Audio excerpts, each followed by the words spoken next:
தேவனே நான் ஓமதண்டையில் இன்னும் நெருங்கி சேர்வதே என் ஆவல் பூமியில். மத்தேயு 7:25 வாசிக்க பார்க்கலாம். பெருமழை சொரிந்து பெருவெள்ளம் வந்து காற்று அடித்து அந்த வீட்டின் மேல் மோதியும் அது விழவில்லை. பெருவெள்ளம் வந்து அந்த வீட்டின் மேல் மோதியும் அந்த வீடு இடிந்து விழவில்லை. அஸ்திவாரம் கிறிஸ்துவுக்குள் இருந்ததினால, உறுதியா இருந்ததினால இந்த சோதனைக்கும் அந்த வீடு நிலைத்திருந்தது. பாரு, பெருமழைங்கிறது தேவனிடத்தில் வருகிற சோதனை, பெருவெள்ளங்கிறது மனிதர்கள் மூலமாக வருகிற சோதனை குறிக்கிறது. மனிதர்கள் வருகிற உபத்திரவங்கள், பாடுகள், ஆக நமக்கு விரோதமாக செய்கிற காரியங்கள், ஆக துரோகங்கள், நமக்கு செய்கிற சதி ஆலோசனைகள், இவைகள் தான் இந்த பெருவெள்ளான்னு பார்க்கிறோம். நம்ம இன்னும் சொல்கிற தேவனிடத்து வருகிற சோதனைகளை விட மனிதர்கள் மூலமா வருகிற சோதனை தான் ரொம்ப அதிகம். பாருங்க, அதிலும் சங்கீதக்காரர் ரொம்ப குறிப்பா சொல்லுவாருங்க.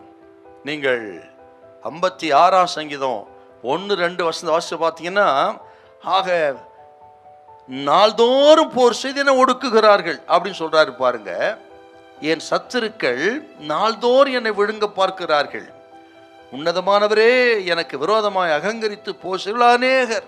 ஆக நாள்தோறும் 42ஆம் சங்கீதத்துல 10வது வசனத்தை வாசித்து பார்த்தால், உன் தேவன் எங்கே என்று என் சத்துருக்கள் நாள்தோறும் என்னென்று சொல்லி, நாள்தோறும் பாருங்க, ஆக உன் தேவன் எங்கே என்று சொல்கிற கூட்டம், நாள்தோறும் பெருவெள்ளம் போல மோதி அடிக்கிற கூட்டம், நாள்தோறும் நம்மை விழுங்க பார்க்கிற கூட்டம்.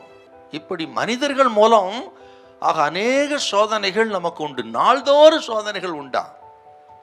அருமையான கத்திரி பிள்ளைகளே, இந்த சத்தத்தை கேட்டுக்கிற கத்திரி பிள்ளைகளுக்கு நான் சொல்லுகிறேன், ஒருவேளை சில மனிதர்கள் மூலம் நீ அதிகமாக சோதிக்கப்பட்டு நஷ்டம் அடைந்து கூட சத்தத்தை கேட்டுக்கொண்டிருக்கலாம். இன்னைக்கு நான் சொல்லுகிறேன் கத்திரி பிள்ளைகளே, ஆக அநேக மனிதர்கள், விரோதிகள், சத்துருக்கள் உங்களை தவறாய் புரிந்து கொண்டிருக்கலாம். உங்களுடைய ஒவ்வொரு வார்த்தையும் தவறாய் அர்த்தம் கொள்ளலாம். அதை கொண்டு உங்களை வீழ்த்த நினைக்கலாம், உங்களை அழிக்க நினைக்கலாம். பயப்படாதிருங்க, இது சத்துருக்கள் மூலம் வருகிற மனிதர் மூலம் வருகிற சோதனை. கர்த்தர் உங்களை கைவிட மாட்டார். இந்த சோதனையை ஆக ஜெயிக்கக்கூடிய பலனை இயேசு உங்களுக்கு தருவார். பயப்படாதிருங்கள். இந்த சத்தத்துக்கு ஒவ்வொரு கர்த்தர் பேசுகிறார். இந்த சோதனை நீங்கள் ஜெயிக்க முடியும், ஜெயிக்க போகிறீர்கள். ஆக உங்களை எதிர்த்த தவறாய் அர்த்தம் கொண்ட மக்கள் வெட்கப்பட்டு போவார்கள். உங்கள் தலைகளை கர்த்தர் உயர்த்துவார். ஹல்லேலூயா, ஹல்லேலூயா.